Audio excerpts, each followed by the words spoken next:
টাকা দিয়েছি কারণ যে দেশের যে এই বন্যা পরিস্থিতি, সেখানে যারা বন্যার্থ এখানে বন্যায় ক্ষতিগ্রস্ত হয়েছে তাদের যতটুকু সাহায্য করেছে, মানে আমরা নিজেদের সাধ্য মতো যারা যা পেরেছি দিয়েছি এখানে বন্যার্থদের সাহায্য করার জন্য, যারা একটু হলেও সাহায্য দরকার।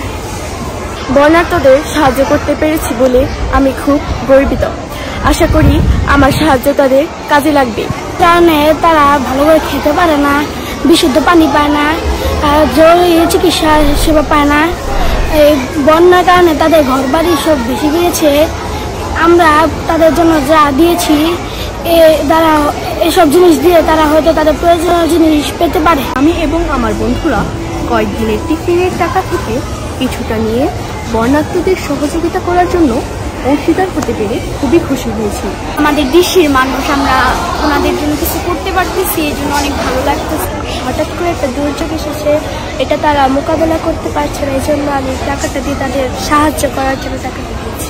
আমি টিভিতে দেখছি বন্যার্থ মানুষদের অবস্থা, সেজন্য আমার অনেক খারাপ লাগছে। সেজন্য আমি আমার সামর্থ্য অনুযায়ী কিছু টাকা দিয়ে ওনাদের সাহায্য। ভালো করে পড়াশোনা করতে পারছে না, তারপরে বন্যার কারণে মানে মানুষের অনেক সব দিক দিয়ে ক্ষতি হচ্ছে, তারা রাতে ভালো করে ঘুমাতে পারছে না। হ্যাঁ, আমাদের এরকম হতে পারতো, কিন্তু আমাদের এখানে এখন পর্যন্ত আসতে পারেনি। এখন আমাদের সামর্থ্য অনুযায়ী আমরা এখন যতটুকু দেওয়ার চেষ্টা করি।